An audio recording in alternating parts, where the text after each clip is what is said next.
Welcome to Charity Therapy, a podcast from Birkin Law about building better nonprofits. I'm your host, Jess Birkin.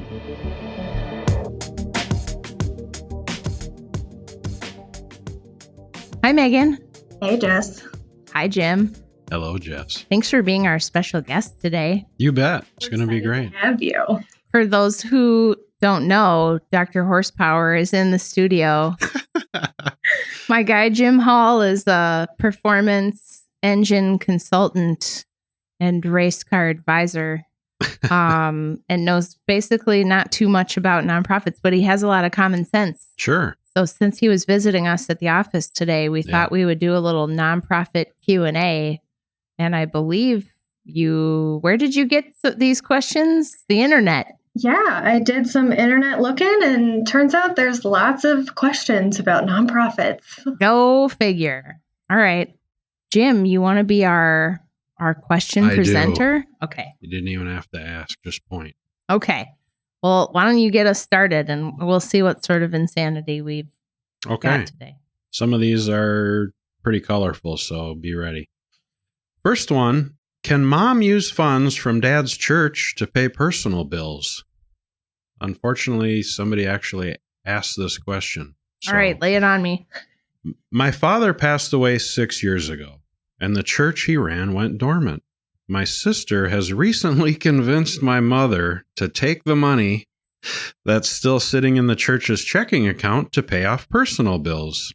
Is this legal? It sounds like my mother is trying to pay off her house before her death so she can give the house to my sister. Oh my God. That last sentence raises not even nonprofit questions. But right. Ethical questions. Yeah, this takes me back to probate court and being a judge's clerk and like the family dramas getting played out. What is wrong with this sister? Okay, short answer. Is this legal? No. Right. Not legal. First of all, the first red flag in here is that the dad was running a church by himself. The church he ran went dormant. Yeah. We got problems if this gentleman died and the church is now defunct because one guy is gone. Put in place. Yeah, like a board. Yeah. No one to check where the money's going after he's been dead for 6 years. Yeah. Sounds like there's some fundamental problems with the structure, governance, and financial internal controls at this church. So kind of everything. Mm-hmm. So, you can't do it. You can't do it. You cannot take. I mean, this is obvious, right? I'm surprised this person's even asking the question. Can you take the money from the church and pay off your house? No. Absolutely not. Also, like, if you're a religious person, on what planet would you think that this was acceptable in legal or spiritual realms? Somebody is watching over you. Good Lord. Right. No pun intended. Ba-dum-bum. So then I think the real question would be, what should they be doing with the funds that are just sitting in this account since the person who ran the church has died? Yeah. So assuming this is really a actual organization and it has a bank account. Mm-hmm. Well, okay, couple things. First of all, there's a dissolution process that whatever state they're in, there's probably a statutory dissolution process that they should be going through. Sometimes organizations don't do that and they just sort of like die on the vine, and then the state will involuntarily dissolve you, which is not really official, but it does happen. Yep. But more importantly, all of the funds from this public charity religious organization need to be transferred to a same or similar organization. So sister can't use any of this money to pay off mom's house so that she has a free house before mom dies. The money from the church needs to be donated to another church, ideally one that's what I was wondering, what you would use. More charity. Yeah. It's charitable assets, and it needs to be, there's a doctrine called Psi-Pray. Yeah. So under this doctrine of Psi-Pray, you have to dispose of your assets to a same or similarly situated nonprofit, or even if like you couldn't find another nonprofit that was on point, you could give it to the government, but you cannot take it and put it in your mom's mortgage payments. Correct. Under any circumstances. Yeah. Yeah.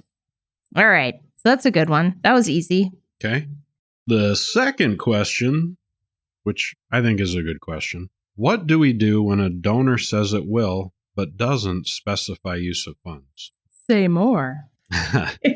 I've run into this kind of in a few situations, not with a donation, but a foundation gave us a grant with a statement that says they would advise us on how they wanted us to use the funds. It has been over a year, and we have still not received any direction. I have called, emailed, and even mailed a report to them. In the report, I proposed 2 suggested uses for the funds. Is there a time limit on this type of restriction? And what should we do if we never get an answer from the foundation? You got foundations writing you grants, Jim? I wish. I take it that that's like customers that never paid their bill? Well, or? sometimes you get an investor that wants to help you, and they want to help a certain area of the business. Mm-hmm. And that's what they say the money's for. So you type up a little agreement and they give you the money, but they didn't quite allude to the fact specifically what they wanted the funds to be used for. So you have this chunk of money sitting here in your account that you're itching to spend, but you need to hold true to the agreement. So you're like, okay, help me out here. That is actually very similar. Well, yeah. I'm surprised. I Right. thought it was going to be totally random. Right. What do you think, Megan, as the non-attorney person that still has lots of nonprofit experience? Lots might be a strong word, but like my instinct is like, you gotta hold off for a while. Like, this is not a great situation to be in, obviously, but Right? Also, It who gets makes a grant to frustrating. you and doesn't tell you what it's for? right, you're in a no-win What situation. kind of weird Right. foundation is this? Yeah. Right. Hey, here's some money. Bad stuff's about to go down. We're just going to park it at your organization. Exactly. Like, that's what it smells like to me. It's almost Right. like, what happened? Yeah, I didn't even think about That you can't even reach these people later and they didn't tell you what to do with it? Yeah. What? So I'm wondering, Jess, since you probably run into this, can you, let's say it's not a huge amount, I don't know, $2,000, let's say, just for a number. Can you just write them a check back and say, this isn't working, or however you'd want to word it? That's an interesting idea. You actually could return the money. I don't know a nonprofit on this earth that would ever want to send back grant money. Well, But yes, I mean, that's a fair way to go about it. Sure. Be like, you guys are unprofessional. We don't want to deal with you. We don't want to be on the hook for this. Yep. If it's not a lot of money, they've clearly already invested a lot of effort into just chasing it around, keeping it on their books. That's all that costs them accounting time, mhm. mental stress, just having it on your to-do list of like, here's money that we don't know if we You can can't do anything spend. with it. Yeah, so sending it back is absolutely an option. That's a great idea. Assuming that they want to keep it, which I would think 99.99 Yeah, nobody wants to send back free money. exactly. I think what they want to do is probably say that these funds are unrestricted. Like when Yeah. they say, look, we've proposed some use. Is there a time limit? What I think they're getting at is there an expiration date on the restriction? Right. Sure. Yeah. And I don't think that there is an expiration date. And it kind of doesn't matter how much money it is, whether it's $2,000 or $200,000. If it's restricted funds, it's restricted funds. Okay. So the problem that, the fault for this is really on this weird foundation that dumped off a check with no further instructions and hasn't responded to any correspondence, which Yes. that's a whole other problem. Yeah, we got questions for them. Yeah. What would happen if the foundation dissolved or something happened and they Yeah. could say, in quotes, forgot about the money they gave you and it is no longer? Well, and that's kind of what I'm wondering, because how have they reached out this many times? Yeah. Sent them a report. I love that. I'm like, I hate reports and I'm going to make one just for you because maybe Right. you'll pay attention to it if it says report on it. Yep. they may have gone under, or it may be some sort of shady situation. You may Right. not be able to return the money or reach anyone. So there's a legal doctrine about making good use of money and not being forced to go through like Herculean cost and effort in order to deal with a restricted fund. Yep. So they could always hang their hat on that. But what they would want to do is document that some of these things, yes, you can print out your email. You can't prove that they got it, though. You can say, I mailed them a report, but was it signature receipt? Was it certified mail? Mm-hmm. So I would want them to reach out in writing, on paper, through a tracking numbered process where they can actually prove we've tried to contact them, we suggested this use, and then give them a date certain. Like if we don't hear from you within 90 days or on or before this day, we're going to spend it on X. And Pizza if you party. object to that pizza party, it cannot be on Pizza Party unless Pizza Party is delivering your mission. Okay. But nice try, Jim.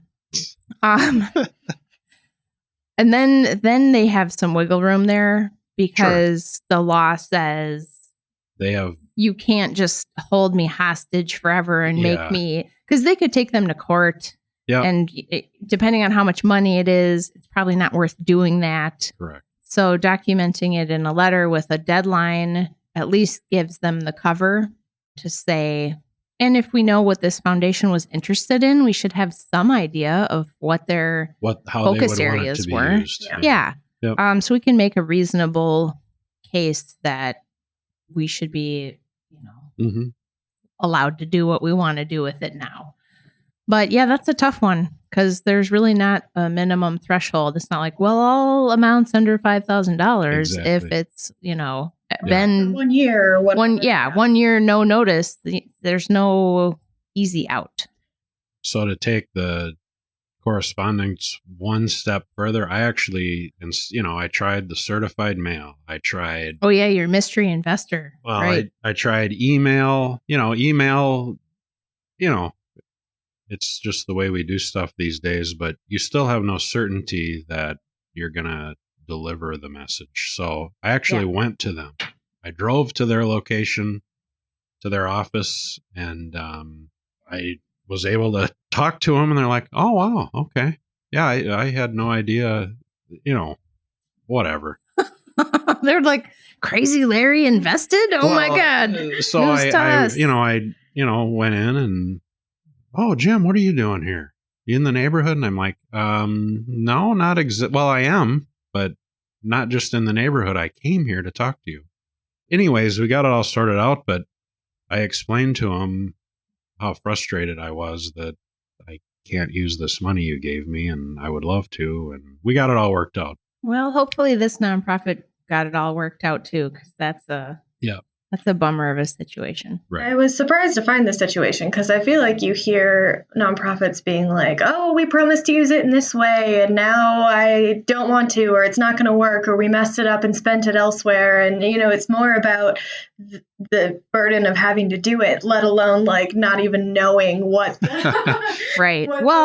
Just goes to show that funders are nonprofits too a lot of times, and they can also be dysfunctional, just like the rest of us out there delivering the missions. So, okay. That was a good one. Next question is another, in my opinion, a good question because some of this stuff is new to me. Should we stop fund transfers or giving money to a for-profit studio? And here's the follow-up. I sit on a board of a 501c3 nonprofit dance group. The dancers pay a participation fee, and we fundraise to cover the balance of our costs. We support a for-profit dance studio, and the owner sits on our board as a non-voting member.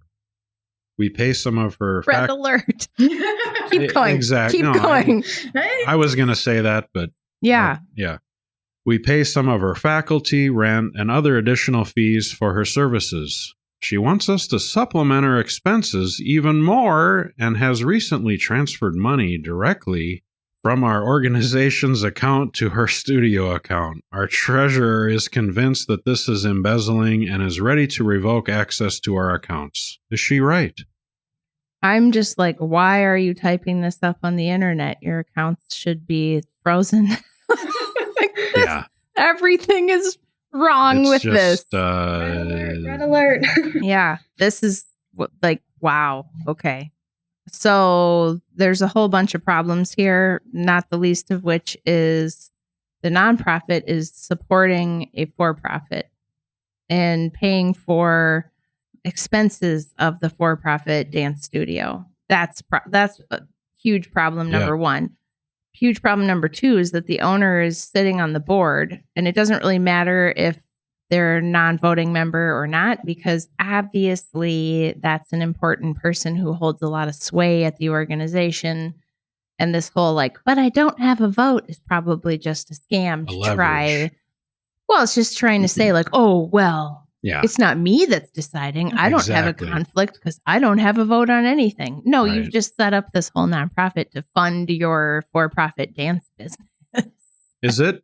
I mean, just from the outside, is it common for a nonprofit to contribute to a for-profit? No. This is like Ghostbusters. Like, don't cross the streams. Like, the money doesn't flow out to for-profits unless you're hiring, a company to develop your website or to provide consulting. And then you have a due diligence process where you get 3 quotes and blah, blah, blah. The flow of cash on a regular basis to this for-profit company is extremely problematic. Agreed. There's insider dealing here with the owner of the for-profit who's on the board. There's probably an excess benefit transaction problem. Somebody is going to owe a lot of back taxes and penalties when this gets figured out. So God bless the treasurer who probably just came into this mess because the other one left. Right. It's absolutely not appropriate. And the fact that the owner has the ability to single-handedly move money from the nonprofit's account to the for-profit's account, that's bad. No go. Red flag. So something like that would need to be approved by a board or something like that, correct? Yeah, I mean, you should never have that low of, that's zero internal controls, right? That's just, I want to move money to my business and I am taking it out of the nonprofit. It's not like it needed an approval. Yep. It needs to be a process. So not that even if it was approved, it would be okay. Right. But this is just like one half step from, this person or a different board member saying, well, actually, I need a little extra to cover my mortgage this month. Like, could be. Like, well, she might as well be. Yeah. Or they might as well be. Exactly. Yeah. Because we're covering paying the staff, the rent, more fees for her individual services. And now she's asking for more money and then took more money. I mean, it just doesn't get more shady and terrible than that. Correct. Like, it's hugely problematic. And the biggest problem for this board member is they are the fiduciary who's on the hook for this. Absolutely. So the treasurer and this other board member who's writing the question, they're the ones who are responsible for doing something. Yep. So they really need to take some sort of action, report up, resign under protest. Talk to their attorney. Talk to their attorney. Exactly. They should be calling for help. Right. Yeah. Yep. Call. Yeah. My number is 612-200. Yeah. I mean, seriously, they need to do something because they are the personally liable people for this problem now that they have figured it out. That was by common sense, but also an interesting situation. Yeah, and it's, people get into this stuff and they're not joining the board because they think they're going to hop into a burning dumpster fire of private inurement, private benefit. Exactly. They just want to be involved in the dance.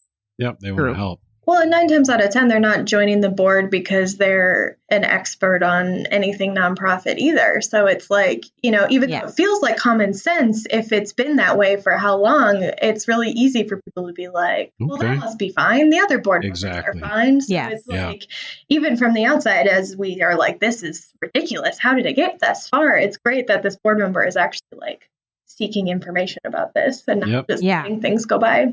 Yeah, and that's a really great point, Megan, because this is the way it is, because this is the way we've always done it, is often the reason for a lot of things. Yep. And it's really natural to just sort of go along to get along and not rock the boat. And so I don't think anybody should feel bad about this, but the treasurer who has access to the financials and says, that's not okay, then they need to start listening. So hopefully that's what happened. We'll never know. Yeah. So if you're getting the spidey senses, like, time to ask some questions and do some digging and don't let things... Listen to your treasurer. That's right. Listen to your treasurer. With great power comes great responsibility. Right. Well, I think that's a good place to end. And Jim, thanks for joining us today. This was super fun. You're welcome. I enjoyed it. You'll have to come back and do more with us another day. I'll see you in the morning. All right, folks, that's our show. Be sure to follow me on Instagram or Twitter at Jess Birkin.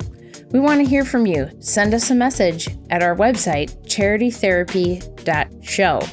And don't forget to subscribe to our newsletter at birkinlaw.com/signup. Charity Therapy is a production of Birkin Law Office, PLLC. Our theme song is by Whalehawk. And remember, folks, this podcast is produced for your entertainment and is not a substitute for actual legal advice.